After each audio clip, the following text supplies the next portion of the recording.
మనము విశుద్ధ చక్రం గురించి తెలుసుకున్నాము. ఇప్పుడు ఆగ్నేయ చక్రం గురించి తెలుసుకోబోతున్నాం. ఈ ఆగ్నేయ చక్రం స్వాధిష్టాన మూలాధారం కాడి నుంచి స్వాధిష్టాన, మణిపూర్ణ, అనాథ, విశుద్ధ ఆగ్నేయ చక్రాలకి ఈ కుండలి జాగృతం అనేది వ్యాక్టిషన్ అవుతూ అవుతూ అవుతూ వస్తుంది. అంటే అది ఆగకుండా మనం చూసుకోవాలి, ఎక్కడ డ్రాప్ అవ్వకూడదు, మళ్ళీ కిందకి దిగిపోకూడదు. ఒక్కసారి వ్యాక్టివేషన్ అయిన చక్రాలు శుద్ధి అవుతూ కుండలి శక్తి జాగృతం కింద నుంచి సహస్రారానికి వెళ్ళిపోవాలి. ఇక్కడ ఎక్కడ ఆపకూడదు అనమాట. సాధకుడు తెలుసుకోవాల్సిన ముఖ్య విషయం ఇది. కానీ కొంతమంది సాధకులు ఏం చేస్తున్నారంటే కొంతసేపు నియమగా, నిష్ఠగా, నిష్కామ కర్మ ఏ ఫలితం ఆశించకుండా సేవలు చేస్తుంటారు. అపారమైన భక్తి బాగుంటారు, అపారమైన ఆనందంగా ఉంటారు, అందరితో కలిసిమెలిసి నవ్వుతూ ఉంటారు. కానీ కొన్ని రోజులు మళ్ళీ దుఃఖిస్తూ బాధలు పడుతూ ఏ సాధన చేయకుండా ఉంటారు. కాబట్టి వ్యాక్టిషన్ అయిన చక్రాలు కూడా మళ్ళీ ఆ కుండలి శక్తి మూలాధారం నుంచి అన్ని చక్రాలు శుద్ధి చేసుకుంటూ వస్తుంది, మళ్ళీ కిందకు పడిపోతుంది అనమాట కొన్ని రోజులకి. అలా కాకుండా మనం దాన్ని కిందకు పడనీయకుండా మనం ఎప్పుడైతే సాధన మొదలు పెట్టినామో, లేదంటే భక్తి మార్గం వెళ్తున్నాము, లేకుంటే ధ్యాన మార్గం వెళ్తున్నాము, ఆధ్యాత్మిక విషయాన్ని వెళ్తున్నాము, దాన్ని ఇంకా ఆపకూడదు. ఏంటంటే కొన్ని రోజులు మాత్రమే మనకి తన్మయ స్థితి ఉంటుంది, వైరాగ్యం ఉంటుంది. ఒక 3-4 సంవత్సరాలు ఉంటుంది, తర్వాత అది సహజం అయిపోతుంది, సహజ సిద్ధం అయిపోతుంది అనమాట. అంటే నీకు అపారమైన భక్తి ఉండదు, అపారమైన చంచలత్వం ఉండదు, సమానంగా సమం అయిపోతుంది. అప్పుడు మనం సాధించుకోలేము. సమం అయిపోయిన తర్వాత సాధించుకునేది ఏమి లేదు, అప్పుడు సాధించుకొని ఉండాలి అప్పటికి.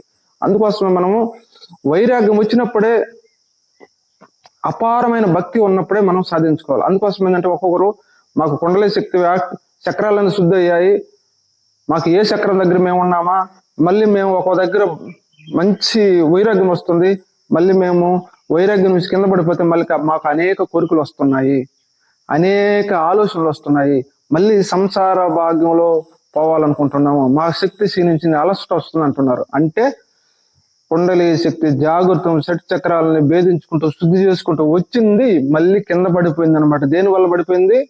ఆ పడిపోతుండగా మనకి కామ, క్రోధ, మద, మర్చి, లోప, అస్యాలు వస్తాయి, రాగదేలు వస్తాయి. ఏదన్నా మనం ఫలితం ఆశించి పని చేస్తాం, కోరికలు వస్తాయి, కోపం వస్తుంది, దుర్గుణాలు వస్తాయి, దురాచారాలు వస్తాయి, అనే మనలో ఆనందం కోల్పోతాం, భక్తి తగ్గిపోతుంది, వైరాగ్యం తగ్గుతుంది. అన్ని తగ్గబట్టే మళ్ళీ డౌన్ అవుతుందని అర్థం చేసుకోవాలి ప్రతి సాధకుడు. మీరు తెలుసుకోవాల్సింది ఇదే.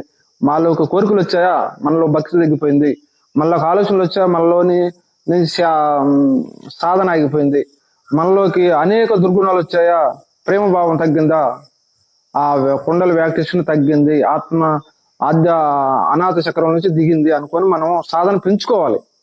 అలాగే ఇప్పుడు మనం ఆగ్నేయ చక్రంలోకి వెళ్తున్నాం. ఇప్పుడు దాకా విశుద్ధ చక్రంలో శుద్ధి అయ్యేటప్పుడు మనకి సమాజంతో పని లేకుండా వెళ్తుంది. సమాజం నుంచి మనం పట్టుదల బిగించి నేనేమైనా సరే, పుల్లు వైరాగ్యం ఉంటాడో దేంట్లో ఉంటాడంటే ఆగ్నేయ చక్రంలోని ఈ అనుభవాలు గుర్తుపెట్టుకున్న అనుభవాలు. కానీ బుక్కులు చూసి బుక్కులు చదివి చెప్పాలంటే అది కనుక్కోవచ్చు, కానీ అనుభూతి అయితే చెందలేరు, అనుభవం రాదు. దాన్ని అనుభవించి తర్వాత బయటికి చెప్పాలి. మనకి విశుద్ధులకు వచ్చిన తర్వాత పూర్తి వైరాగ్యం ఉంటుంది. ఈ వైరాగ్యంతో ఏమైనా సరే ఈ సర్వ సృష్టి నిజం కాదు, ఏది నిజం కాదు, ఇదంతా అసత్యము, నేను ఏమైనా సరే పరమాత్మను చూడాలి, ఆత్మ దర్శించుకోవాలి. దర్శించుకునేది అనుకుంటాం మనం, కానీ దర్శనం అయ్యే ఉంది, విశ్వమంతా వ్యాపించున్నది ఆత్మ, ఎక్కడా దర్శించలేదు. కానీ మనకి తెలియని ఏదో ఒకటి ఉంటుంది, ఇంకా ఆత్మ ఎక్కడో ఉంటుంది, మనం తెలుసుకోవాలి, పరమాత్మ చూడాలి, పార్వతి పరమేశ్వరుని ఆ పరమేశ్వరుడి పాదాల దగ్గర ఉండాలి, ఆయనతో కలిసి ఉండాలి, ఆయనతో మాట్లాడాలి అనేసి ఏమైనా సరే సాధించాలని ఒక పట్టు ఉంటుంది ఈ విశుద్ధ చక్రంలో. విశుద్ధ చక్రం నుంచి దాటామా ఇంకా అక్కడ ఏముండదు. దీన్నే విశుద్ధ చక్రం దాటి ఆగ్నేయ చక్రంలోకి పోతుండగానే మనలోకి వచ్చే భావాలు, అనుభూతులు ఏంటి అంటే, అక్కడికి విశుద్ధిలో చేరుతుండగానే అక్కడ 2 ఉన్నాయి, ధ్యాన వస్తువు, ధ్యానించే వస్తువు. ధ్యాన వస్తువు, ధ్యానించే వస్తువు రెండు ఉన్నాయి. దీన్నే సాకార స్వరూపం అంటారు. సాకారం, అక్కడ రెండు ఉన్నాయి. నేనున్నాను, పరమాత్మ ఉన్నాడు. పరమాత్మతో నేను మాట్లాడుతున్నాను, పరమాత్మ చేయబట్టుకున్నాను, పరమాత్మ పాదాల దగ్గర ఉన్నాను, పరమాత్మతో నేను లీలమై ఉన్నాను. అంటే రెండు ఉన్నాయి. ధ్యానిస్తున్నాను, ధ్యాన వస్తువు ఉన్నది. ఈ రెండు ఉన్నాయి ఇక్కడ ఈ అనాహత చక్రంలో.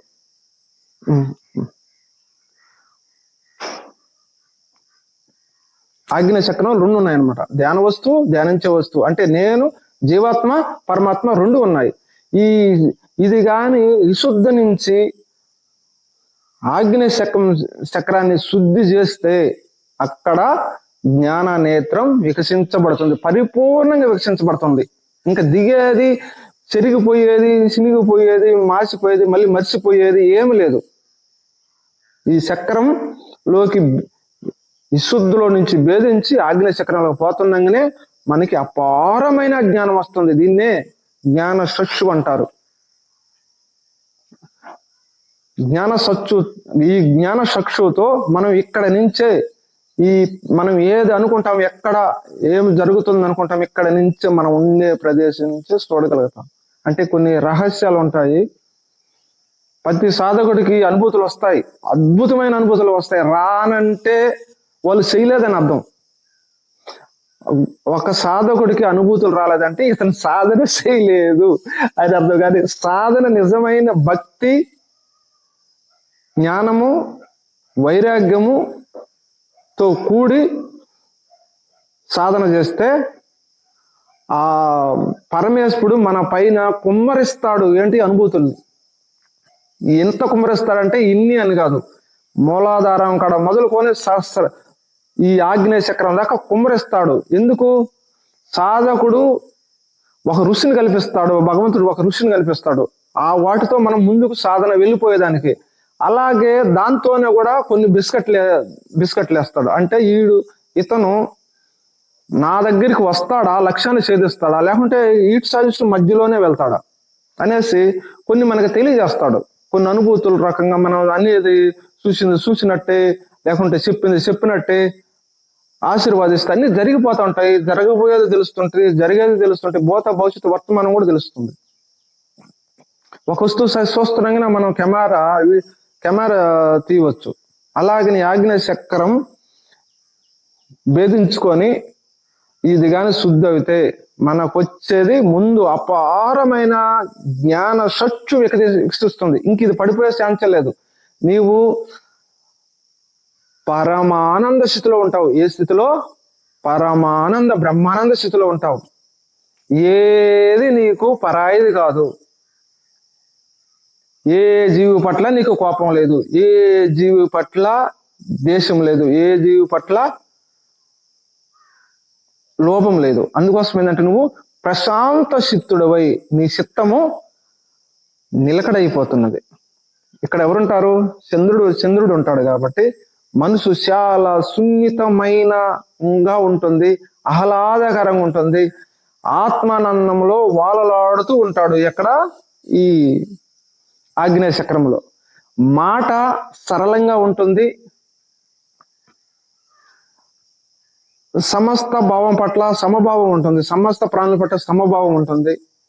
నేను పెద్ద, వాళ్ళు చిన్న, లేకుంటే ఏ ప్రాణి కూడా ఇంకా చిన్నది లేదు, పెద్దది లేదు, సమం. దీన్నే త్రివేణి సంగం అంటారు. ఈ సంగమం 3 నాడులు కలిసే వ్యవస్థ అనమాట. ఇది విడా, పింగల్, సుష్మణ, ఈ 3 కలిసేదాన్నే సంగమం అంటారు. ఈ సంగమం దగ్గరే 3వ నేత్రం ఉంటుంది. దీన్ని దివ్య చక్షువు, లేకుంటే దీన్ని దివ్య చక్షువు, జ్ఞాన నేత్రం అంటారు, దివ్య దృష్టి అంటారు.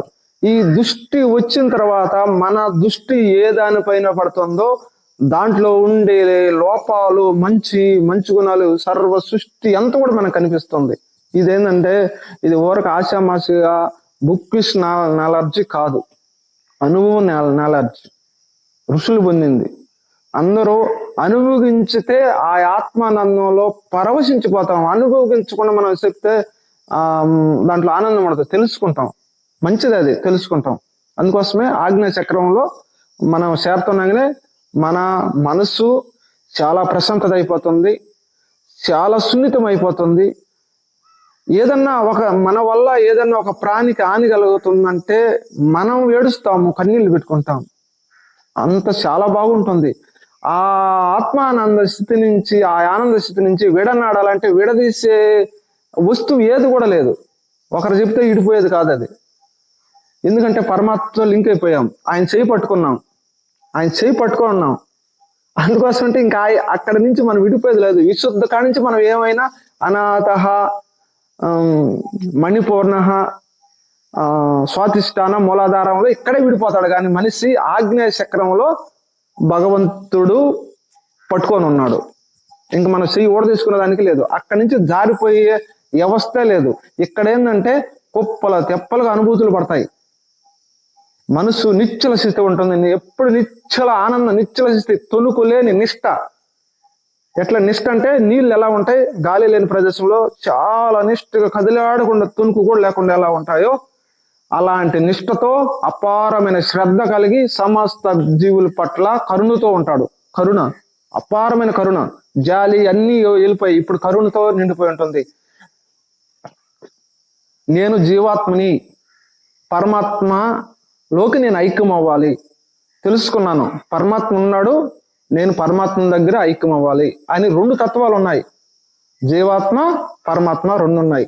ఈ చక్రం కానీ శుద్ధి కాకపోతే, మనకొచ్చే ఈ చక్రం కానీ వ్యాక్టేషన్ కాకపోతే, కుండలి శక్తి ఇక్కడి నుంచి మళ్ళీ జారిపోతే మనకేం జరుగుతుంది? మన మనసు తిమ్మత లేకుండా ఉంటాం. అనేక ఆలోచనలు వచ్చి పడతాయి, ఏకాగ్రత కోల్పోతాం. ఏ పని చెయ్యాలన్నా చాంచల్యంతో ఏ పని చేయలేము, ఏకదాటిగా సాధన చేయలేము.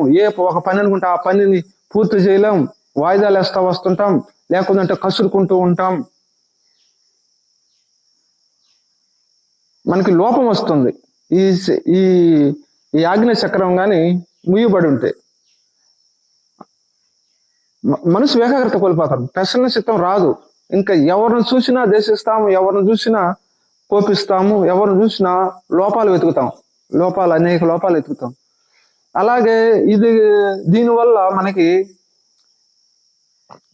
ఇది కానీ మూసుకొనే కానీ ఉందనుకో, మనకి రక్తం, బ్లడ్ ప్రెషర్ సక్రమంగా జరగదు. సక్రమంగా జరగనే మైండ్ సరిగా లేకుండా ఉంటుంది. ఈ ఆగ్నేయ చక్రం మూసుకొని ఉంటే బ్లడ్ ప్రెషర్ లేక ఎక్కడ బ్లడ్ అక్కడ సక్రమంగా సరైన ప్లేసులకు పోక ఈ అనేక గ్రంథులు మనకి పని చేయకుండా మొద్దు బారతాయి. కాబట్టి మనకు ప్రేగుల్లో గడ్డలు వచ్చే ఛాన్స్ ఉంది, అల్సర్ వచ్చే ఛాన్స్ ఉంది, బ్రెయిన్ లో ట్యూమర్లు వచ్చే ఛాన్స్ ఉంది, మైండ్ సంచలనం అయ్యే ఛాన్స్ ఉంది, మైండ్ పోయే స్థితి ఉంది, పనికి రాకుండా పోయే స్థితి ఉంది.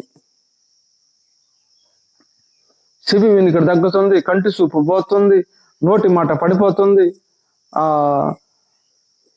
థైరాయిడ్ వ్యవస్థ చెడిపోతుంది. అన్నిటికీ ప్రాబ్లం బ్రెయిన్ సక్రంగా ఉండాలి. మనం ఏదైనా ఒకటి ఆలోచన చేస్తే అది మందంగా ఆలోచన చేస్తాం. మందంగా అంటే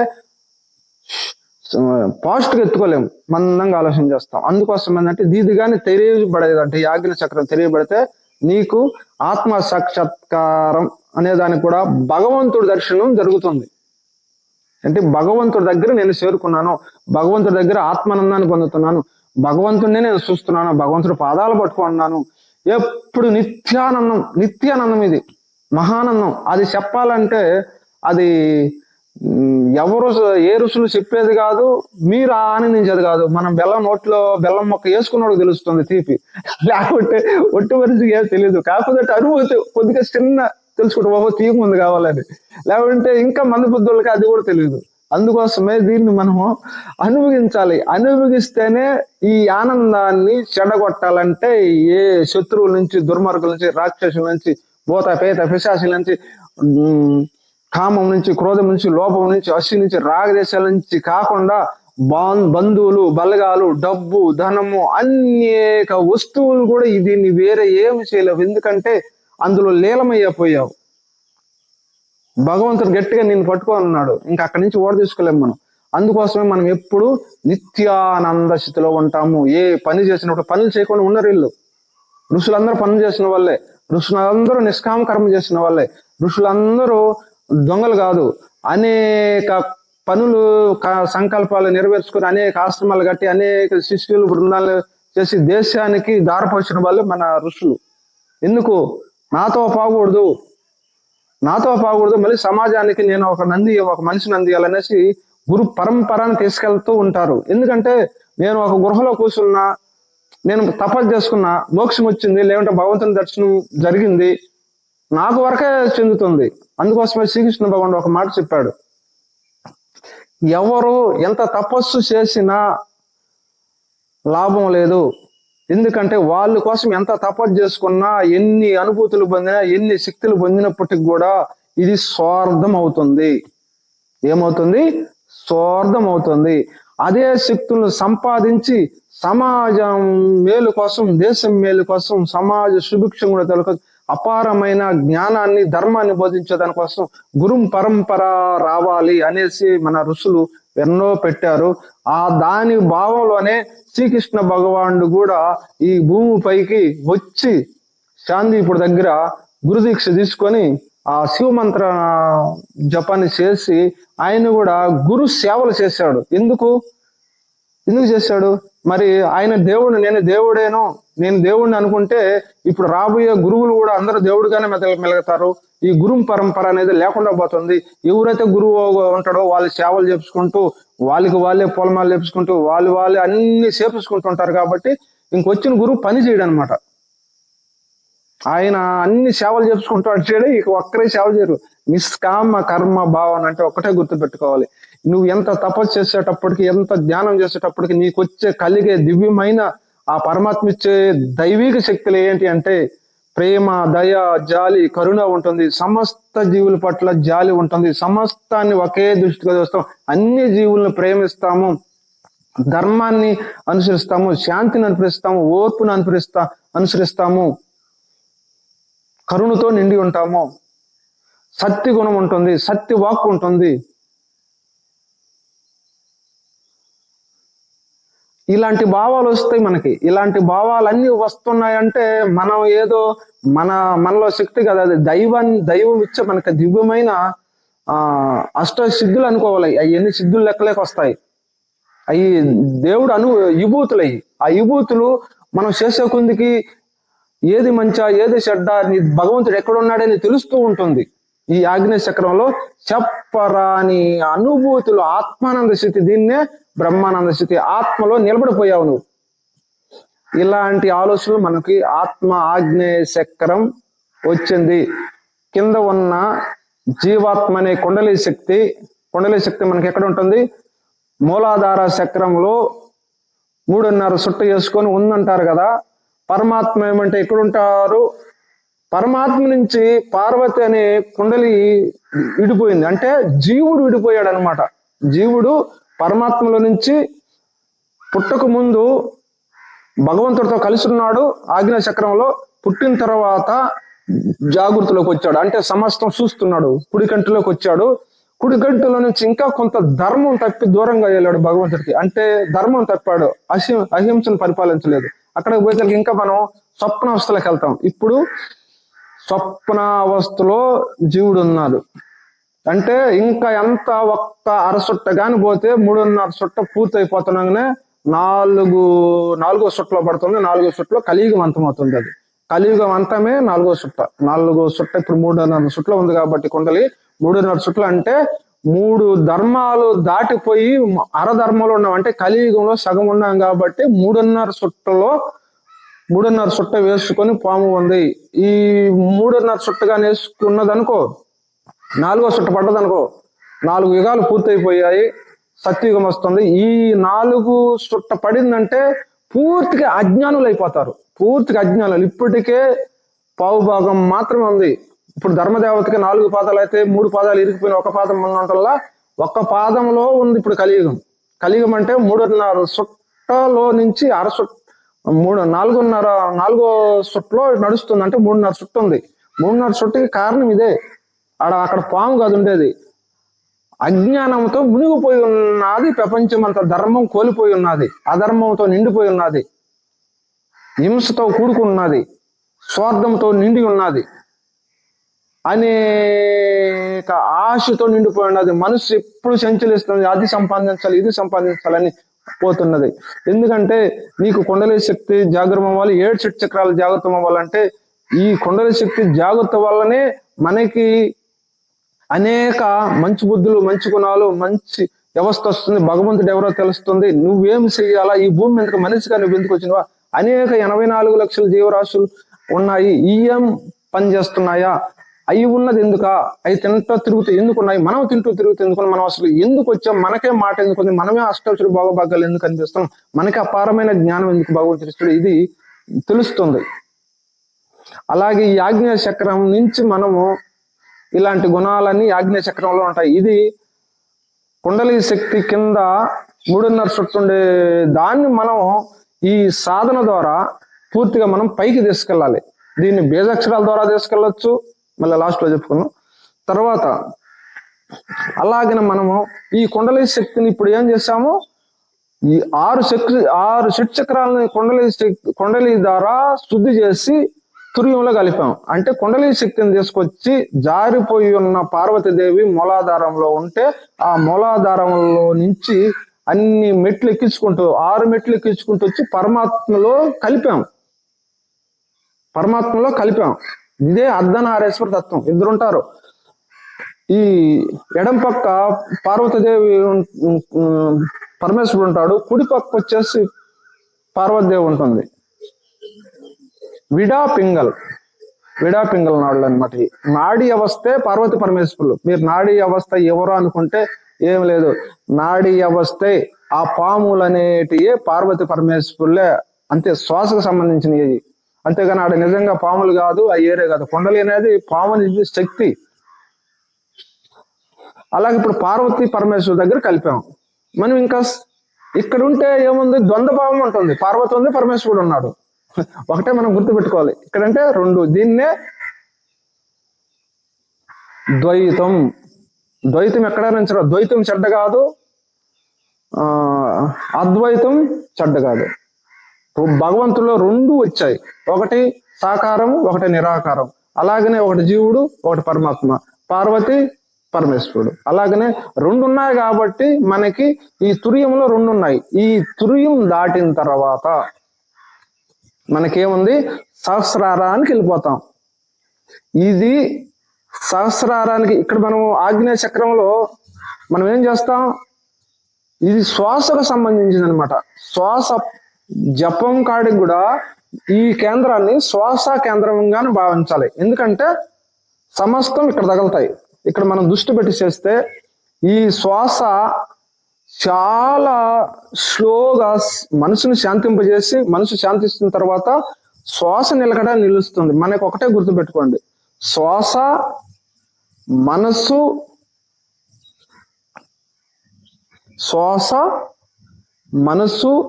దృష్టి, ఈ 3కి లింక్ ఉంటుంది. శ్వాస, మనసు, దృష్టి. ఈ దీంట్లో ఏది సించిలిచ్చినప్పటికీ కూడా 3 కదులుతాయి. మనస్సు దేనిపైన పెట్టినా పన్ను ఎమ్మటే పోతుంది, దృష్టి కూడా మారుతుంది. అందుకోసమే శ్వాసకి మనస్సుకి దృష్టికి 3కి లింక్ ఉంటుంది. అందుకోసమే మనము శ్వాసని ధ్యానించేటప్పుడు నిటారుగా పెట్టుకోవాలి. చాలా సింపుల్గా మనస్సుని, శ్వాసని, దృష్టిని వేగం చేసి దాటిగా ప్రాణశక్తిని తీసుకెళ్ళాలి. ఆగ్నేయ దగ్గర తీసుకెళ్ళాలి. ఆగ్నేయ చక్రం తీసుకెళ్ళి నువ్వు కనుక అక్కడ కుదుటి పరిస్తే ఈ శాంచులు వ్యర్థమంతా పోయి దివ్యమైన చక్షు వీక్షించి, జ్ఞాన నేత్రం వీక్షించుకొని దివ్య దృష్టి వచ్చి నీకు ఆత్మదర్శనం కలుగుతుంది. ఆత్మదర్శనం దివ్యమానంగా కలుగుతుంది. ఆత్మదర్శనం అంటే ఈ ఆత్మదర్శనం అయిందా లేదంటే ఇది అజ్ఞాన ప్రశ్న. తెలియని వాళ్ళకి ఇది ఆత్మ దర్శనం అయిందా అంటే ఆత్మకి దర్శనం అయ్యేది లేదు, కాక ఒక ఊత ప్రశ్న అనమాట అది. ఆత్మ దర్శనం అయిందంటే ఆత్మ ఎప్పుడు నిరంతరం ఉంది, ఎక్కడ పోలేదు. అది దర్శనం అయ్యే ఉంది. మన కళ్ళు పొరలు కమ్మిపోయి ఉన్నాయి అంతే. మన కళ్ళు పొరలు కమ్మి చూడలేకున్నాం. అసలు నువ్వు ఉన్నావంటేనే ఆత్మ దర్శనం అయి ఉంటేనే నువ్వు ఉన్నావు. నువ్వు లేవు అంటే ఆత్మ, నువ్వు లేకున్నా కూడా ఆత్మ ఉంది, నువ్వు ఉన్న ఆత్మ ఉంది. కానీ మనకి తెలియదు నాయన, తెలియదు. ఎందుకంటే అజ్ఞానంతో నిండుకొని అహంకారంతో పడి ఉన్నాం. అనే చెత్తా చెదారం అంతా వేసుకున్నాం. ఆ చెత్తా చెదారంలో రూపం మారిపోయి ఉన్నది. మనకి రూపురేఖలు లేకుండా పోయింది కాబట్టి మనకి ఏం తెలియదు. అజ్ఞానంతో నిండిపోయి ఉన్నాం. అలాగనే దీన్ని, ఈ ఆగ్నేయ చక్రం మనకి బాగా యాక్టివేషన్ అవ్వాలంటే ఏం చేయాలి? దీనికి బీజాక్షరం ఉంది. దీనికి ఏం బీజాక్షరం? ఇక్కడ పార్వతి పరమేశ్వరులు ఉన్నారు కాబట్టి మనం విశుద్ధిలో హం చెప్పుకున్నాము. ఇప్పుడు అనాథ ఆగ్నేయ చక్రంలో మనం ఏం చెప్పుకుంటాం? హుం హుం.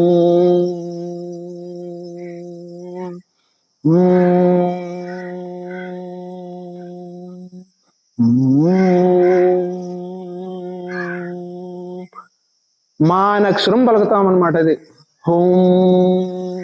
ఒక కంతిరీగా జుమ్ కొట్టినట్టు, జుమ్ కొట్టినప్పుడు మనం జుంకారం చేస్తాం. ఈ జుంకారంతో జీవాత్మ పరమాత్మగా మారుతుంది. ఈ జుంకారం అనే నాదంతో, జీవుడు చేసే జుంకారంతో శరీరం అంతా ఈ వ్యర్థ అంతా పోయి పరమాత్మలో చేరటం అంటే ఇదే. ఈ జుంకారంతోనే దీన్నే మా అంటారు. మాని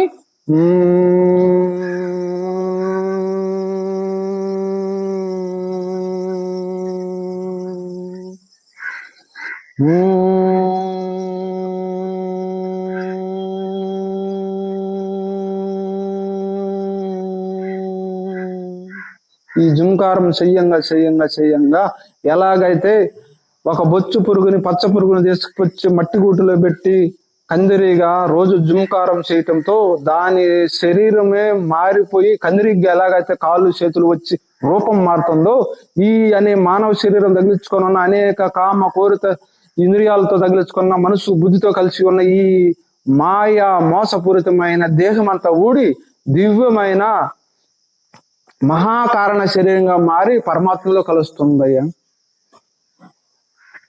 కలిసి ఒక్కటవుతుంది.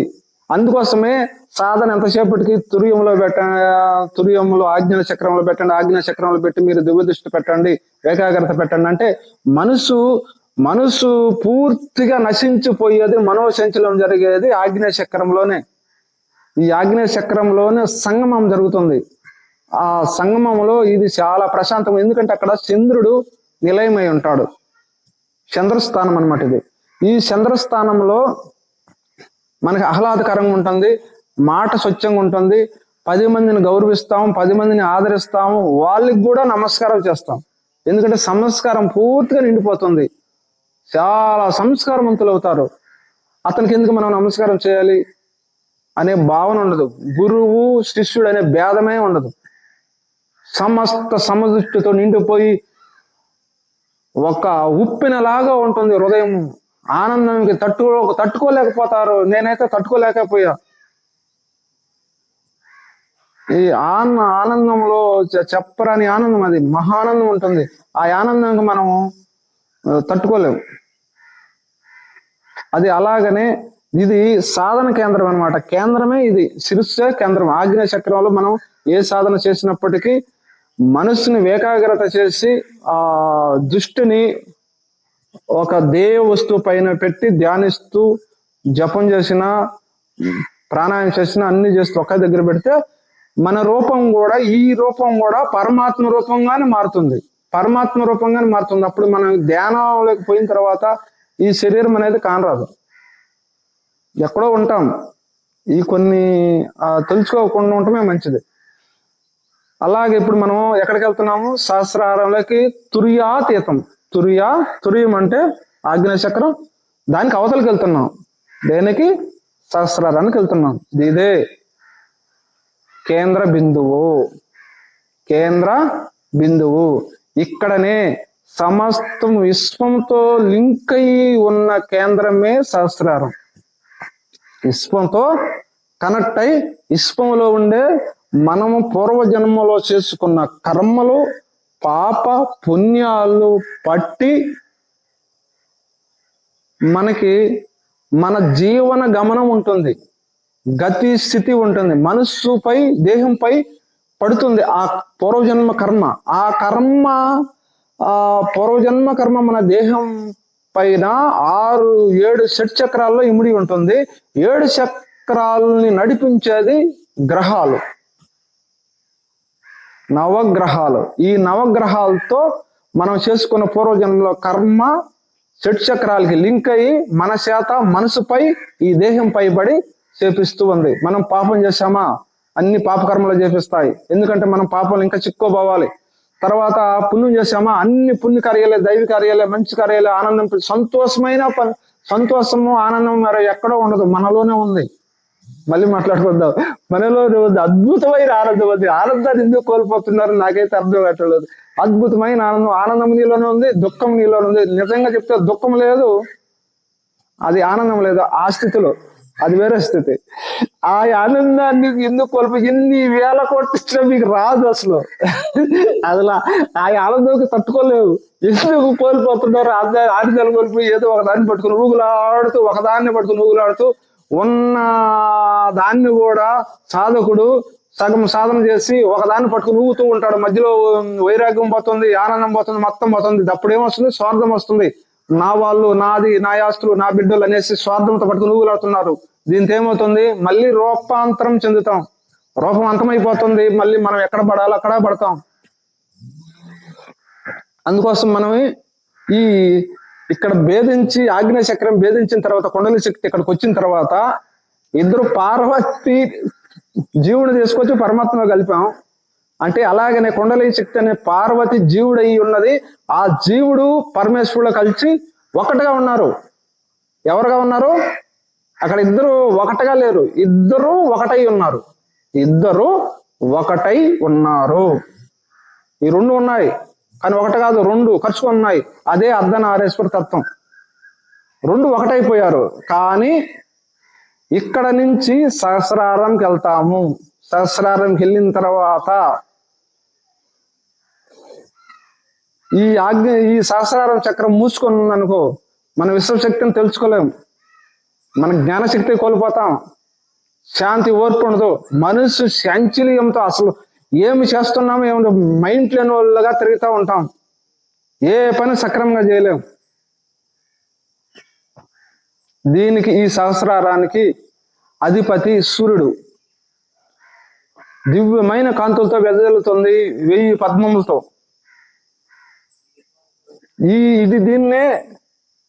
ఇది సవికల్ప సమాధి. అయితే తుర్యంలో సవికల్ప సమాధి ఉంటుంది, సవికల్ప సమాధి ఉంటుంది తుర్యంలో కూడా. కానీ తుర్యాతీతం అయితే నిర్వికల్ప సమాధి. ఆగ్నేయ చక్రంలో నువ్వు ఎక్కడో ఒక దగ్గర ఉంటావు, దేవుడి దగ్గర, నేను దేవుడి దగ్గర ఉన్నాను. ఈ ఆగ్నేయ చక్రంలో వచ్చే అనుభూతులు, దేవుడి దగ్గర నేను ఉన్నాను, దేవుడితో మాట్లాడుతున్నాను, ఆ చంద్రలోకానికి పోయాను, సూర్యలోకం పోయినా, కైలాసం పోయినా, వైకుంఠం పోయినా, లేకుంటే సముద్రంలో మునిగాను అనుకుంటా ఉంటాం. ఆగ్నేయలో ఈ అనుభూతులు వస్తాయి. ఎందుకు వస్తాయి ఈ అనుభూతులు? రెండు ఉన్నాయి కాబట్టి. నాకు పెద్ద సూర్యుడు కనొచ్చాడు, మంచి దివ్యమైన కాంతి కావచ్చు, కోటి సూర్యుల ప్రభావంతో వెలిగిపోతున్నాడు భగవంతుడు అనుకుంటాం. కరెక్టే, ఎవరి స్థితి వాళ్ళది.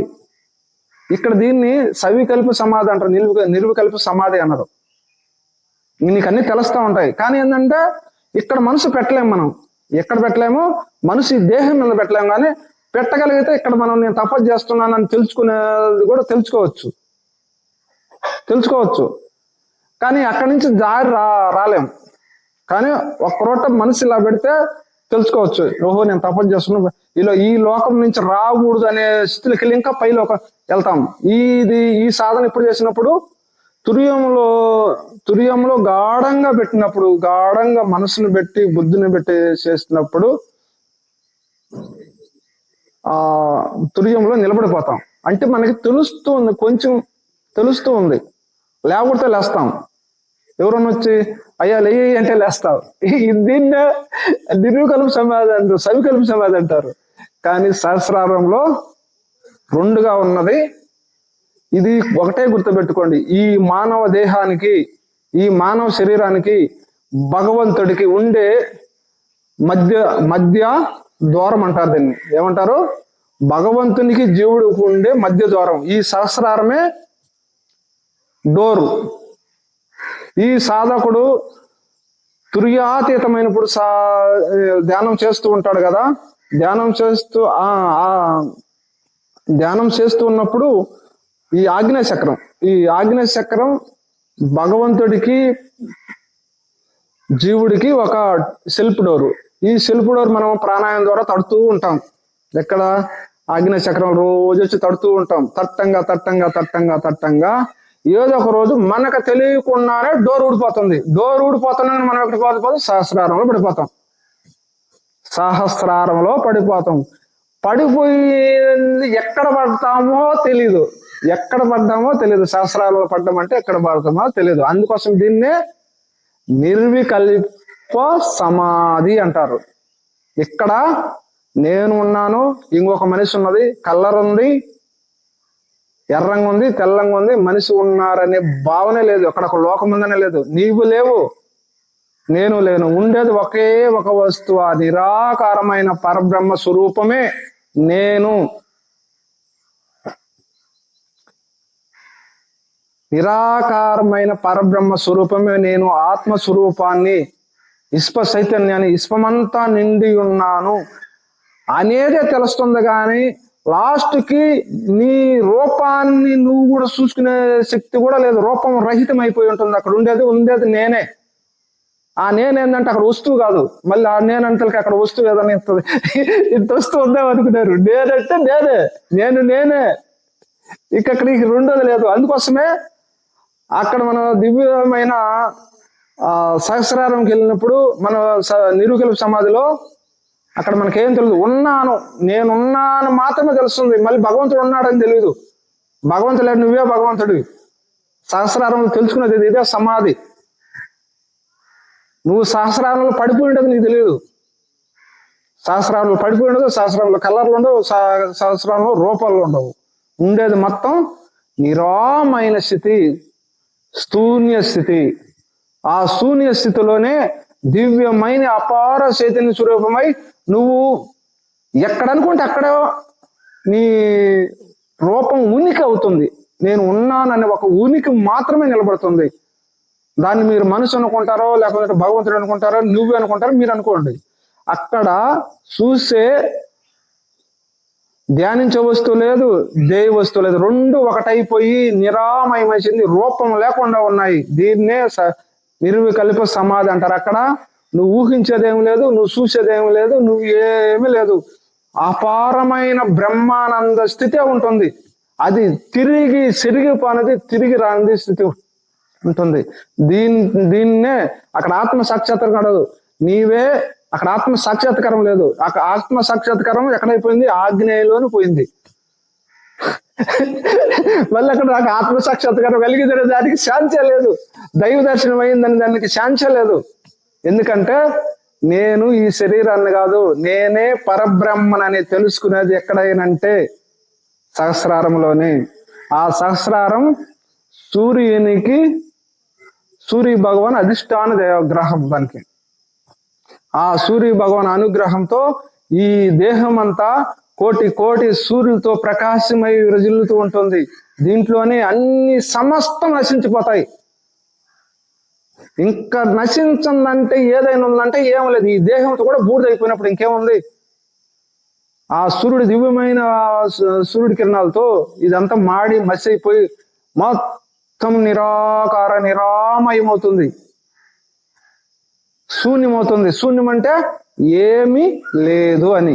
మన కంటికి అది ఏమి లేకుండా నిరాకారం అయిపోవచ్చు, కానీ దివ్యమైన అపారమైన చైతన్యం ఉంది. ఆ వస్తువులో, ఆ నిరాకారం అనే శూన్యస్థితిలో ఏదైతే ఉద్భవిస్తుందో అది పానంతరం చెందుతుంది, రూపం చెందుతుంది. అంత దివ్యశక్తి ఉందన్నమాట దానికి. ఆత్మశక్తి, అదే నిరాకారమైన ఆత్మశక్తి. ఈ విశ్వమంతా నిండి ఉన్నది ఆత్మే. ఆత్మలోని మనం పుడుతున్నాము, ఆత్మలోని మనము నివసిస్తున్నాము, ఆత్మలోకే పోతున్నాము. ఆత్మ మళ్ళీ ఈ సృష్టి అంతా కూడా ఆత్మలోకే లీలమవుతుంది. అలాగని ఈ సహస్రారాన్ని నిర్వికల్ప సమాధి అంటారు. ఈ సమాధి పొందటమే జీవుడికి, సాధనకి, మానవ జన్మకి సార్థకం కడ. దీన్నే లాస్ట్ అంటారు. ఇంకా నుంచి ఇంకా మనం చేసేది ఏం లేదు. చేసేదానికి ఏముంది? ఇంకా చేసేదానికి ఏం లేదు, చూసేదానికి లేదు. ఉన్నది ఒకే నువ్వే, నిన్ను చూసుకుంటుంటావు. సమస్త ప్రాణిలో నిన్ను నువ్వే చూసుకుంటావు. ఈ సమస్త జగత్తంతా నీవే ఉన్నావని తెలుస్తుంది. నీవే ఉన్నానన్నప్పుడు నీ స్థితి ఎలా ఉంటుందంటే, సమాధుల నుంచి బయటకు వచ్చినా కూడా ఏమి లేదు.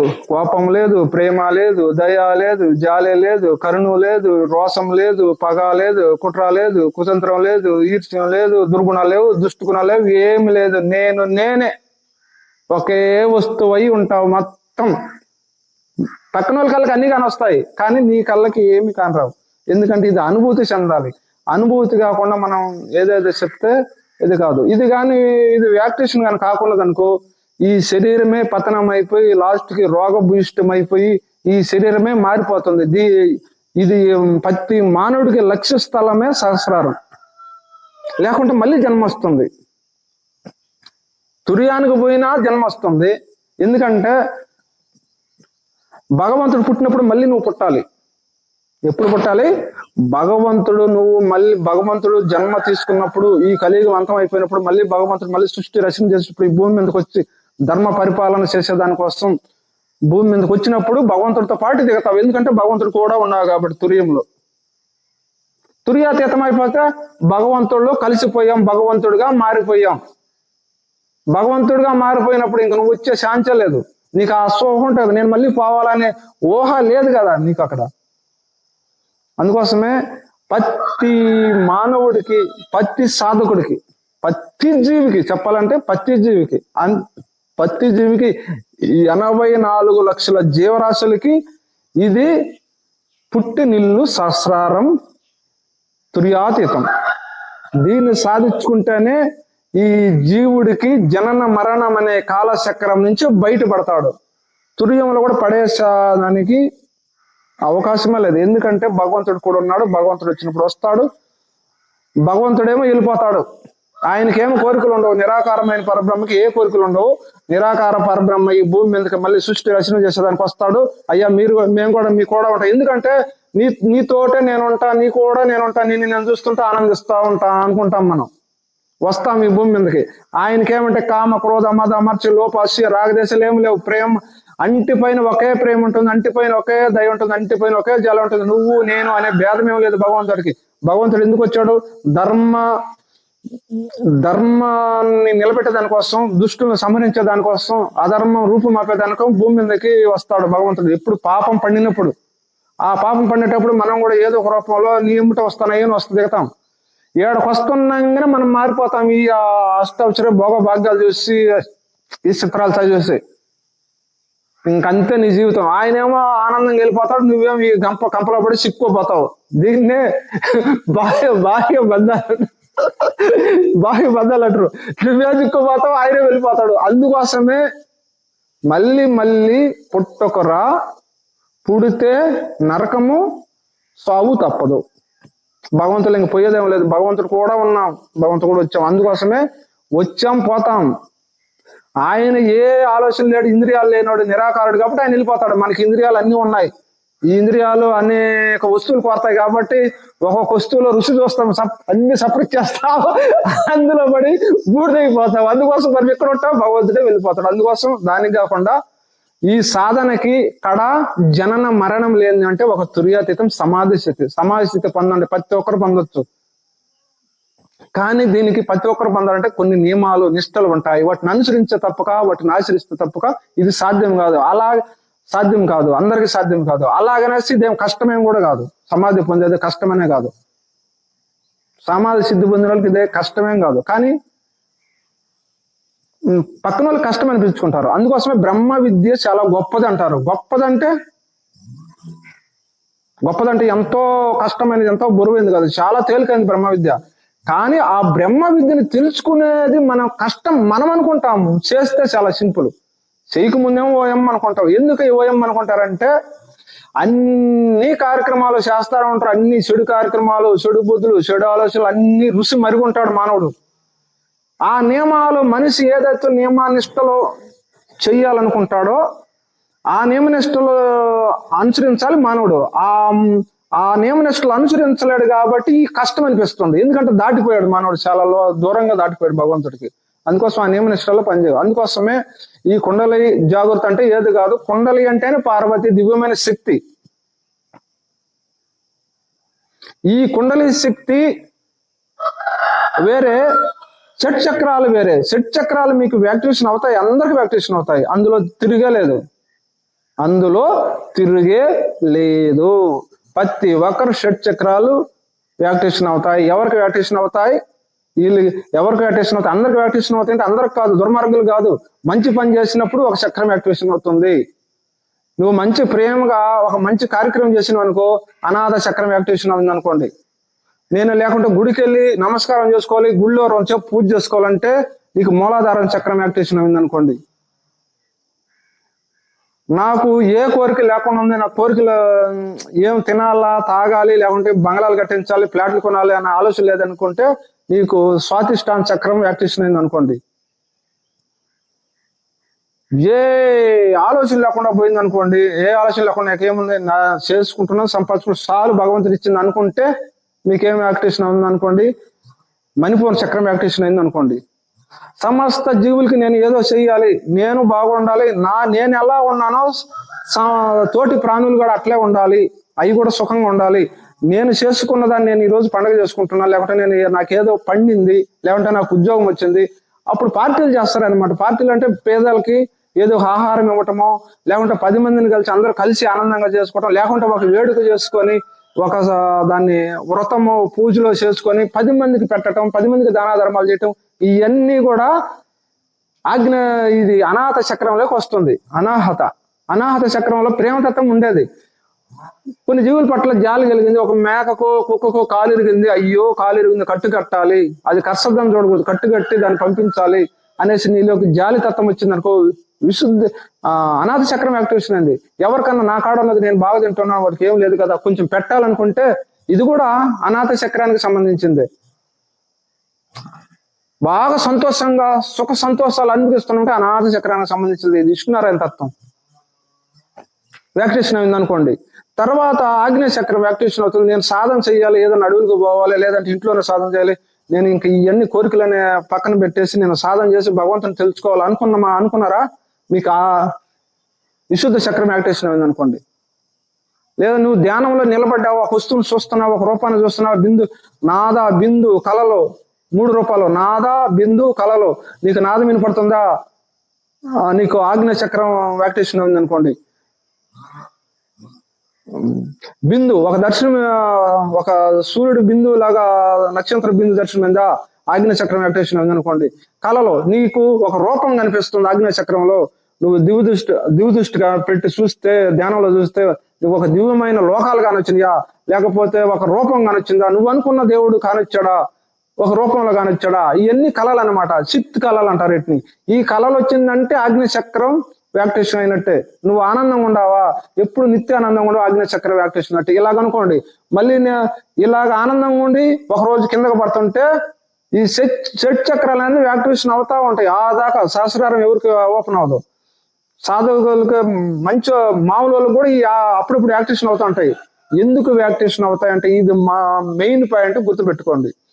ఎవరైతే మంచి బుద్ధితో ఉంటారో, మంచి ఆలోచనతో ఉంటారో, ఎవరిని దేశించుకొని ఉంటారో, ఎవరిపైన ఈర్ష్య లేకుండా ఉంటుందో, ఎవరిపైన పగ లేకుండా ఉంటుందో, ఎవరైతే అన్ని ప్రాణుల పట్ల జాలిగా ఉంటారో, అన్ని పట్ల దయగా ఉంటారో, నిష్కామ కర్మ చేసి ఆ నిష్కామ కర్మ భావం ఏ ఫలితం ఆశించకుండా చేశాము అంతే, నన్ను చూస్తారా లేకుంటే నన్ను పొగడతారా అనే కాకుండా చేస్తాము. ఎవరికైతే ఒకరికి పెట్టాలి, ఒకరికి జ్ఞానం బోధించాలి, అందరూ బాగుండాలి, సత్య మార్గం నడవాలి, అహింస ధర్మాన్ని, ఏ ప్రాణి కూడా ప్రాణులు మనతో పాటు వచ్చినాయి అనుకోని కానీ మీరు వాటిపై జాలి చూపిస్తా ఉంటే ఇలాంటి వాళ్ళందరికీ ఖచ్చితంగా షట్చక్రాలు వ్యాక్టివేషన్ అవనా అవుతాయి, ఇందులో సందేహమే లేదు. షట్చక్రాలకి బీజాక్షరం అవసరం లేదు, అలాగే తపస్సు అవసరం లేదు, లేకపోతే ప్రాణాయామం అవసరం లేదు. భక్తి చేసిన, మీరు గుర్తుపెట్టుకోండి, భక్తి చేసిన వ్యాక్టివేషన్ అవుతుంది, షట్చక్రాలు వ్యాక్టివేషన్ అవుతాయి. నీ నోటి గుండా పాట పాడినా వ్యాక్టివేషన్ అవుతాయి షట్చక్రాలు.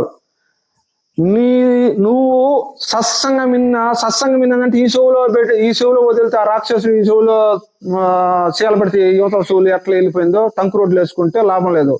భగవంతుని పైన మనలో పాపకర్మలు కరిగినప్పుడు ఆయన వినే శక్తి మనకి ఇస్తాడు, సమస్తం అర్థమయ్యే శక్తి ఇస్తాడు. గురువులు చెప్పే సత్సంగం విన్నా కూడా తన్మయ స్థితిలో వింటే నీకు 6 చక్రాలు ఒక్కసారి వ్యాక్టివేషన్ అవుతాయి. ఈ వ్యాక్టివేషన్ అయినప్పుడు, ఈ వ్యాక్టివేషన్ అవ్యాయి అనే దానికి నిదర్శనం ఏంటంటే మీకు ఆ గురువులు చెప్పే బోధ అర్థం కావటం. ఒకటి, గురువులు చెప్పే బోధ అర్థం కావటం. రెండోది, ఆ బ్రహ్మ ఆనంద స్థితి కలగటం, తేలిపోవటం, మనసు పులకించిపోవటం, తన్మయ స్థితిలో ఉండటం. ఇవన్నీ కూడా షట్చక్రాలు వ్యాక్టివేషన్ అయితేనే ఇది జరుగుతుంది, లేకుంటే జరగదు. ఇప్పుడు బోధ ద్వారా కూడా మనకి, గురువులు చెప్పే బోధ ద్వారా కూడా మనకి చక్రాలు వ్యాక్టివేషన్ అవుతాయి. అలాగే అహింస పరమో ధర్మాన్ని పాటించినా కూడా షట్చక్రాలు వ్యాక్టివేషన్ అవుతాయి. లేకుంటే ఎవరన్నా పాడుతున్నప్పటికి కూడా నీలో ఆనందం వచ్చిందంటే షట్చక్రాలు వ్యాక్టివేషన్ అవుతుంటేనే ఆనందం వస్తుంది. ఆనందం ఎక్కడో లేదు, మూలాధారంలో లేదు, స్వాధిష్టానం లేదు, మణిపూర్ణ లేదు. అనాథ చక్రం యాక్టివేషన్ అయితే, ఆడదాకా వస్తే, ఆ చక్రం యాక్టివేషన్ అయితేనే ఆనందం వస్తుంది. లేకుంటే ఇంక వేరే చక్రాలు ఆనందం వచ్చే ఛాన్స్ లేదు. చూసుకోండి, ట్రై చేసుకోండి మీరు సాధకులు. మేము అయ్యా నేను 20 సంవత్సరాలు అయింది, నేను 10 సంవత్సరాలు అయింది, 18 సంవత్సరాలు అయింది, 11 సంవత్సరాలు అయింది, ఏమన్నా అర్థం ఉందా? సాధన చేస్తే కుమ్మపోత భగవంతుడు, ఈశ్వరుడు, శివ భగవానుడు మీ పైన ఇలాగే కుమ్మరిస్తాడు. మీరు ప్రాణాయామం చేసినా, ధ్యానం చేసినా, తపస్సు చేసినా, యజ్ఞం చేసినా, భక్తి చేసినా, పాట పాడినా, కీర్తన శ్రవణం అన్ని విన్నా, పాడినా, భక్తితో పరవశించిపోయినా, సర్వజీవుల పట్ల ప్రేమ ఉన్న అన్నిటితో వ్యాక్టివేషన్ అవుతాయి షట్చక్రాలు. దేవుడు అనుగ్రహం ఇది, వ్యాక్టివేషన్ అవుతాయి. లేదా నిష్కామ కర్మ భావనగా మనం ఏది ఆశించకుండా చేసామా మనకు షట్చక్రాలు వ్యాక్టివేషన్ అవుతాయి. చూడండి ఎంత సింపుల్గా ఉంది. మనకు అలా కలిగినాయి అంటే ఏదో ఒక చక్రం వ్యాక్టివేషన్ అయినట్టే మీరు గుర్తుపెట్టుకోండి. మీకు ఆ వీడియోలో అన్నీ ఉన్నాయి. కొన్ని అంటే పెద్ద పెద్ద రహస్యాలు తెలుసుకోవటం అనేది, చెప్పడం అనేది కూడా అది మంచిది కాదు. మీరు తెలుసుకోవటం కూడా మీకు అర్థం కాదు. ఇప్పుడు మీకు సహస్రారంలో ఏం జరుగుతుందో వివరించిన, మీరు ఎంతమంది తెలుసుకుంటారో ఎంతమంది చేసుకోండి. సహస్రారంలో ఏం జరుగుతుందో, సహస్రారంలో ఉండి ఆత్మస్థితి ఏంటి అని. అలాగనే మనలో ఏ చక్రం వ్యాక్టివేషన్ చేసుకోవాలన్నా, కుండలి శక్తి మనకు జాగృతం అవ్వాలన్నా, కుండలి శక్తి వరకు సింపుల్ గా వ్యాక్టివేషన్ అవుతాయా? ఏ సాధన అవసరం లేదు, నాకు తెలిసి ఏ సాధన అవసరం లేదు. నీలో కొన్ని నియమాలు పాటిస్తే చాలు, కొన్ని ధర్మాలు పాటిస్తే చాలు. ధర్మాలు పాటించండి, కుండలి శక్తి ఎందుకు వద్ద జమ్మన వద్ద పైకి తరుముకుంటా. అహింస ధర్మాన్ని పాటించండి, సర్వజీవుల పట్ల జాలిగా ఉండండి, దయగా ఉండండి. మీరు చేసే పనిలో ధర్మాన్ని పాటించండి. మీకు ఎంత శక్తి ఉందో అంతే పని చేయండి. పనికి తగినట్టు డబ్బులు తీసుకోండి, ధనం తీసుకోండి, ఆశించండి. దాంట్లో ఎలాంటి మోసాలు ఉండకూడదు. మీ వాక్ ఎప్పుడు ధర్మం సత్యంగా ఉండేటట్టే చూసుకోండి. జీవుల పట్ల ప్రేమ కలిగి ఉండండి, దేశం పట్ల భక్తి కలిగి ఉండండి, సమాజాన్ని సమదృష్టితో చూసుకోండి, ఎప్పుడు ఆనంద స్థితిలో ఉండండి. మీరు ఇలా ఉంటేనే నియమం పెట్టుకోండి. నేను ఇలా చేస్తాను, నేను 2 పూటల స్నానం చేస్తాను, 2 పూటల జపం చేస్తాను, బ్రహ్మముహూర్తంలో లేస్తాను, బ్రహ్మముహూర్తంలో ధ్యానిస్తాను. నేను ఏ ప్రాణికి నా వల్ల, నా చూపు వల్ల కానీ, మనసు వల్ల కానీ, బుద్ధి వల్ల కానీ, చేతుల వల్ల కానీ, కాలు వల్ల కానీ, చెవుల వల్ల కానీ, ఏటి వల్ల నేను హాని కలిగించును అని నియమం పెట్టుకోండి. నేను నిష్ఠగా ఉంటాను. ఈ నిష్ఠని నా జన్మ తరించిపోయేంత వరకు నేను నియమాన్ని నిష్ఠతో ఉంటాను. వీటికి జపాలు గిప్పాలు అవసరం లేదు. ఈ జపాలు, తపాలు, ధ్యానం అన్నీ కూడా నువ్వు సరైన సన్మార్గాన్ని, ధర్మానికి నడిచేదానికోసమే. ఒకటే గుర్తుపెట్టుకోండి, ధర్మ మార్గం నడిచేదానికోసం ఇవన్నీ కూడా. ఒకవేళ నీ దాంట్లో నీ కాడ అన్ని ఉన్నాయి అనుకో, నువ్వు ఏ సాధన చేయాల్సింది లేదు. ఓర కూర్చొని ఉంటే రమణ మహర్షి ఏం సాధన చేశాడు? ఆయన కళ్ళు తెరుచుకొని ఉన్నాడా లేదా, కూర్చొని ఉన్నాడా లేదా? సాధనకు కాదు, మనలో చిత్తం నిలకటై ఏకాగ్రత అయి మనలో మంచి సద్బుద్ధి సద్గుణాలు ఉంటే నీవే నడిసే నారాయణుడివి, నరుడే నారాయణుడు. మనిషే మాధవుడు ఎట్లా అవుతాడంటే, మాధవుడు అవ్వాలంటే నువ్వు మాధవుడిలో ఉండే గుణతత్వం నువ్వు ఉండాలి, నీకు ఉండాలి. నరుడే నారాయణుడు కావాలంటే నారాయణలో ఏ గుణాలు ఉన్నాయో నీకు రావాలి. అది అయ్యే దివ్యమైన విభూతులు మనకి భగవంతుడు ఎప్పుడు ఇస్తాడంటే, ఈ ధర్మాచరణ ఆచరించినప్పుడే, నియమగా ఉన్నప్పుడే, నిష్ఠగా ఉన్నప్పుడే, జాలిగా ఉన్నప్పుడే, అహింస ధర్మాన్ని పాటించినప్పుడే ఇవన్నీ ఎప్పుడైతే మనం పాటిస్తామో ఈ సాధించుకోవటం అంటే పెద్ద పనే కాదు, చాలా సింపుల్. అయితే మీకు కష్టం అనిపిస్తుంది, చాలా సింపుల్ కానీ పెద్ద పనే కాదు. అంటే మీకు ఇప్పుడు సైకిల్ నేర్చుకునేటప్పుడు ఎంత కష్టం. ఆ ఒంటి 2 టైర్ల మీద నిలబడాలంటే ఏమైనా నిలబడతారా? అలాగని మనం ఫస్ట్ దాన్ని సైకిల్ దోసుకొని కూడా పోలేము, దోసుకుపోయి కూడా పడతాం, ఎటుపక్క పడతామో తెలియదు. అలాగ దోసుకొని పోతే ఒక రోజు ఎక్కి పడతా ఉంటాం. మళ్ళీ కొన్ని రోజులకి పంగ తొక్కుడు తొక్కుతాం, మళ్ళీ కొన్ని రోజులకి సీట్లో కూర్చొని తొక్కుతాం, కొన్ని రోజులు కాళ్ళు వదిలిపెట్టి కాళ్ళు సీటు మీద పెళ్ళ మీద పెట్టుకొని ఆ సీటు మీద పెట్టుకొని పద్మాసం పెట్టుకొని సైకిల్ పంపిస్తారు రోడ్డన్ని. ఇవన్నీ జరుగుతాయి. కానీ నీలో ఏముండాలి? వీటంటికి సాధనకి కారణం 3 కారణాలు. ఒకటి, అపారమైన భక్తి నీలో ఉండాలి, అపారమైన జ్ఞానం ఉండాలి, వైరాగ్యం ఉండాలి. ఈ 3 వల్లే నీ లక్ష్యం సాధ్యమవుతుంది. ఎటు వల్ల? భక్తి, జ్ఞానం, వైరాగ్యం. ఈ భక్తి లేకపోయినా, జ్ఞానం లేకపోయినా, వైరాగ్యం లేకపోయినా సాధించేదేం లేదు, కింద పడతాం మళ్ళీ. అలాగనే మనము భక్తి వైరాగ్యం అనుకున్నాం కదా, భక్తి ఉండాలి, వైరాగ్యం ఉండాలి. మళ్ళీ దీంట్లోనే శాంతి, ఓర్పు, సహనం ఉండాలి. మళ్ళీ దాంట్లోనే ప్రేమ, దయ, జాలి ఉండాలి, కరుణతో నిండిపోయి ఉండాలి. ఈ లేకుండా సాధించుకునేది ఏం లేదు. ఈ లేకుండా నేను అన్ని సాధిస్తానంటే మీకు ఈ లేవు కాబట్టి అనుభూతులు రాలేదు. ఎందుకంటే మన సాధన ఒక దగ్గర సాధన చేస్తూ ఒక దగ్గర మనసు పెట్టుంటాం. మనసు పెట్టామంటే పూర్వజన్మ కర్మలు మనల్ని ఎంటాడుతూ ఉంటాయి. మనసు రూపంలో మనకు అనేక గుర్తు చేస్తుంటాయి. నాకు అన్ని ఆలోచనలు వస్తుంటాయి. పక్కన వాళ్ళ ఆలోచనలు అయితే పక్కన వాళ్ళ ఆలోచనలు నీలోకి ఏం రావు. పక్కన వాళ్ళ ఆలోచనలు మనలోకి వచ్చే శాంతి లేదు. ఎందుకంటే అవి మనకు తెలియని కూడా తెలియదు. మనం చేసుకున్న పనే మనకి వస్తుంది. ఎందుకు వస్తుంది?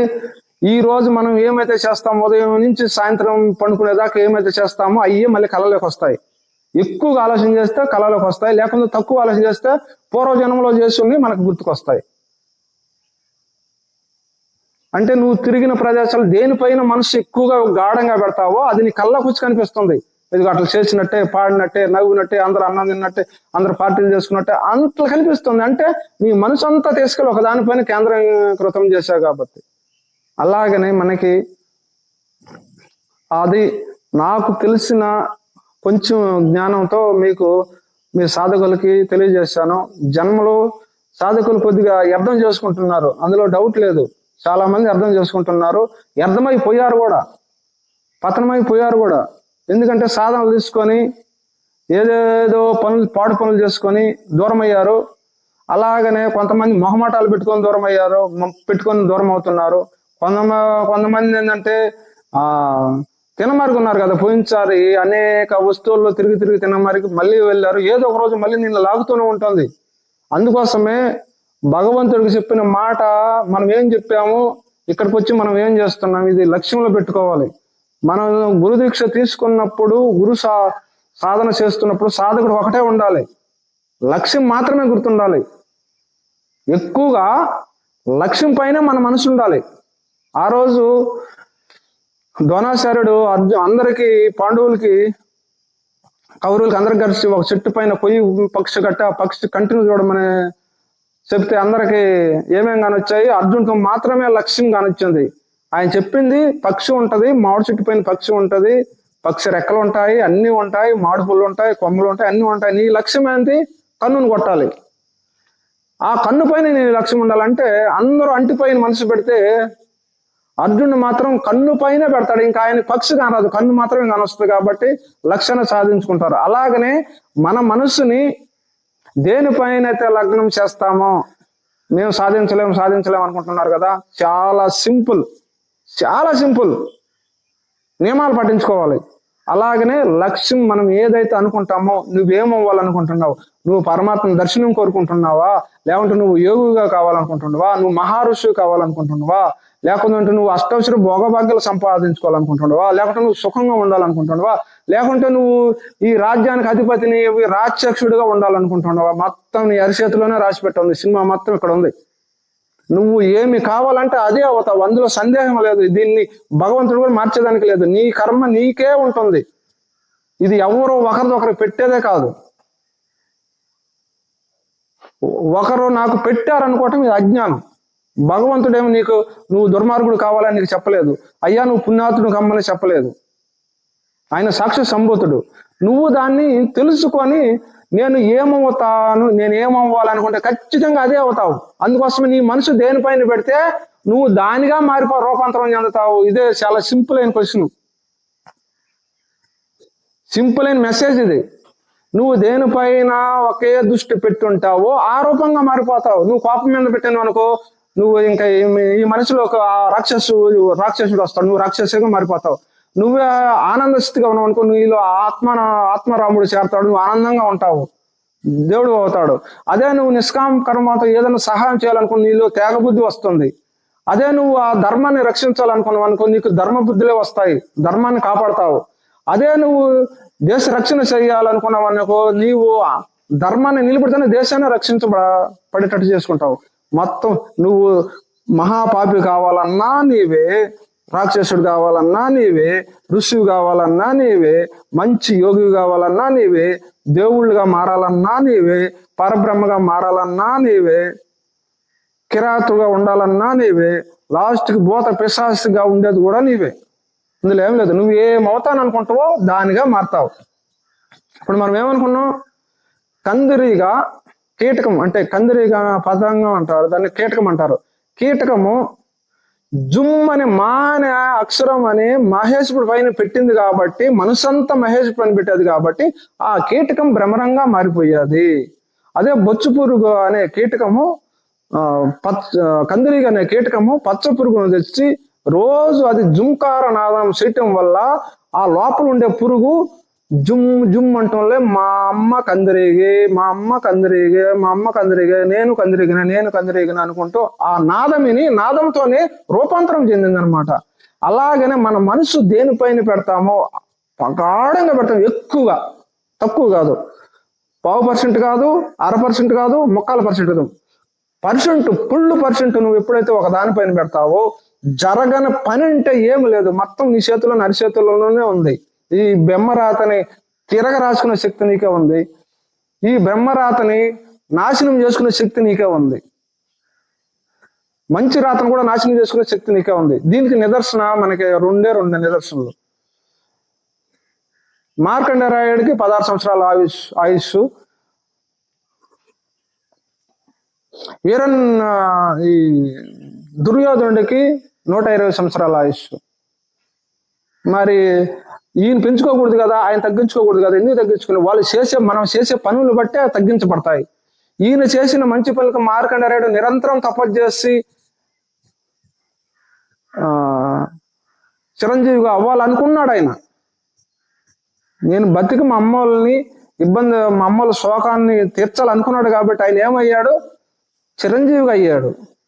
అదే దుర్యోధనుడు చేసిన అనేక దుర్మార్గాలకి అంటే ఈ మార్కండేయుడు చేసిన మంచి పనులకి తక్కువ ఆయుష్ ఎక్కువైంది, అసలు మరణం లేకుండా అయింది. ఎంత అయింది? 16 సంవత్సరాలకి నీకు ఆ మరణమే లేదు, మరణం లేకుండా అయింది. దీనివల్ల ఆయన చేసుకున్న పని వల్ల ఆయన సాధించాలని అనుకున్నాడు కాబట్టి అతను సాధించాడు. మనిషికి సాధించిందంటే ఏం లేదు, ఇంకా దేనికి లేదు, ఒక మనిషికే ఉన్నది. అది గుర్తుపెట్టుకోవాలి, మనం అందరం గుర్తుపెట్టుకోవాలి. ఎందుకంటే మనమే ఆలోచన చేసే శక్తి మనకే ఉంది, ఇంకా దేనికి లేదు. అలాగనే ఆ దుర్యోధనుడు దుష్టు కార్యాలు చేసి స్వార్థంతో, అసూయతో, దుర్మార్గం పనులు చేసి ఏమయ్యాడంటే ఆయుష్ని 60 సంవత్సరాలు చనిపోయాడు. 60 సంవత్సరాలు చనిపోయాడు దుర్యోధనుడు. ఎందుకు చనిపోయాడు? ఆయన చెడు కార్యాలు చేశాడు కనుక ఆ ఆయుష్ను కూడా క్షీణించిపోయింది. అంతే, క్షీణించదు అంటారు. ఈయన మంచి పనులు చేశాడు కాబట్టి పెరిగింది. మార్కండేయుడు మంచి పనులు చేశాడు, తప్పులు చేశాడు కాబట్టి ఆయుష్ పెరిగింది. అప్పుడు బెమ్మరాతలో లేదని కదా అర్థము. ఒకటి గుర్తుపెట్టుకోండి, బెమ్మరాతలో లేదని కదా అర్థము. మన ఆయుష్ని మనమే పెంచుకోవచ్చు, మన ఆయుష్ని మనమే తగ్గించుకోవచ్చు, అంతా మన చేతిలోనే ఉంది. దీనికి నిదర్శన కొన్ని మన ఋషులు ఎంతో మంది ఉన్నారు. ఇప్పుడు మీరు కూడా మీ జన్మని మీరు తరింపజేసుకోవచ్చు, అందులో మార్పేం లేదు. నీవు ఏం అవ్వాలనుకుంటున్నావో ఆ లక్ష్యం పైన కానీ నువ్వు మనసుని పూర్తిగా మనుషులు మొత్తం కనిపెడితే 100% కనిపెడితే, 1% కూడా కాకుండా 100% పెడితే నువ్వు దానిగా మారిపోతావు. నువ్వు రౌడీ అవ్వాలనుకుంటే నువ్వు రౌడీ అవుతావు, మంచోడు కావాలనుకుని మంచోడు అవుతావు, అష్టౌశ్రీ భోగభాగ్యాలు అనిపించాలో అష్టౌశ్రీ, బ్రహ్మానందాన్ని పొందాలంటే మహారుషులు కావాలంటే ఋషులు. అంతా మన చేతిలో ఉంది. బెమ్మ రాత అక్కడ రాసేవాడు ఎవరు కాదు, రాసుకునే బెమ్మ ఇదే, ఈ బెమ్మే రాసుకుంటాడు. ఇప్పుడు చేసేయన్నీ రాసుకోవటమే. అందుకోసం సాధన, మాకు అనుభూతులు రాలేదు గురువు గారు, మేము మీతో పాటు ఎంతో సాధన చేసుకుంటున్నాము, మా ఇళ్ళలో మేము అన్ని పాటిస్తున్నాం, ఏమీ పాటించలేదు కాబట్టి మీకు అనుభూతులు రాలేదు. ఒకటే గుర్తుపెట్టుకోండి, మనమైతే కరెక్ట్ మార్గాన నడిస్తే కరెక్ట్ అనుభూతులు వస్తాయి. మనం రాంగ్ స్టెప్ వేస్తే రాంగ్ అవుతుంది. దీనికి ఎగ్జాంపుల్, మీకు చిన్న ఎగ్జాంపుల్ చెప్పాలంటే ఎట్లంటే, ఇప్పుడు చాలా మంది నాకు కడుపు నొప్పి పడుతుంది, ధ్యానం చేస్తే కడుపు నొప్పి వస్తుంది, తలనొప్పి వస్తుంది, లేకుంటే ఎనుపొస నొప్పి వస్తుంది అంటే ఎట్లా వస్తుంది? నువ్వు ప్రాణాయామం సక్రమంగా చేయలేదు, నాకు అనుభూతులు రాలేదు అంటున్నారు సాధకులు. అనుభూతులు రాలేదంటే నువ్వు సరైన సాధన చేయలేదు, నిష్కామ భావంతో చేయలేదు, నీలో ఏ కోరికలు ఉన్నాయి కాబట్టి నీకు నీ మనసు చంచల్యం అవుతుంది కాబట్టి నీకు అలాంటి ఆలోచనలు రాలేదు, కోరికలు అనుభూతులు రాలేదు. ఈ సాధనే మహా అద్భుతమైన అనుభూతులు, ఎందుకంటే మన ఋషులు అనుభవించారు. నేను అనుభవించడం అంటే అది చాలా బాగుండదు, కానీ మన ఋషులందరూ అనుభవించారు. ఒక్కసారి ఒక్క అనుభూతి వచ్చి పట్టుకుంటే నిన్ను వదిలిపెట్టకుండా పైకి చేరుస్తుంది. ఆ అనుభూతుల్లో మునిగి తేలుతావు. లేకుంటే నాకు ఇది చాలు అనుకుంటే అంత వెళ్ళిపోతావు. నీకు కావాల్సింది, నీకు అష్టసిద్ధులు నవనిధులు కాదు, నీకు కావాల్సింది అష్టసిద్ధులుకి సాధన చేయాల్సిన అవసరం లేదు, నవనిధులకి సాధన చేయాల్సిన అవసరం లేదు. ఆ నవనిధులు నీకే వస్తా. నువ్వు చేసే గురు మంత్రంలో కానీ, నువ్వు చేసే ధ్యానంలో కానీ, నువ్వు చేసే తపస్సులో కానీ భగవంతుడు అవి ఇస్తాడు భయ. నువ్వెందుకు అష్టసిద్ధుల కోసం పోరాడేది? అష్టసిద్ధులు ఒకటే గుర్తుపెట్టుకోండి, అష్టసిద్ధులు ఆటంకానికి, సాధకుడికి ఆటంకానికి మూలం. ఎందుకంటే అవి చూపించే ప్రదర్శనాల వల్ల ఇతను మాయలో పడిపోయి కిందకి దిగిపోతాడు. ఈ ఆటంకాలు సమంత తొలగదోసుకోలేరు. ఎందుకంటే ఈ చాలా ఆనందంగా, చాలా పేరు ప్రఖ్యాతలు పొందుతాయి. ఎందుకంటే పెద్ద పెద్ద పేర్లు నిన్ను విమానాల్లో, రైళ్లలో, కార్లలో బంగారు నగలేసి నీ కాళ్ళు ఉతుతూ ఉంటారు. వీటినంటే చాలా తప్పించుకోవాలి.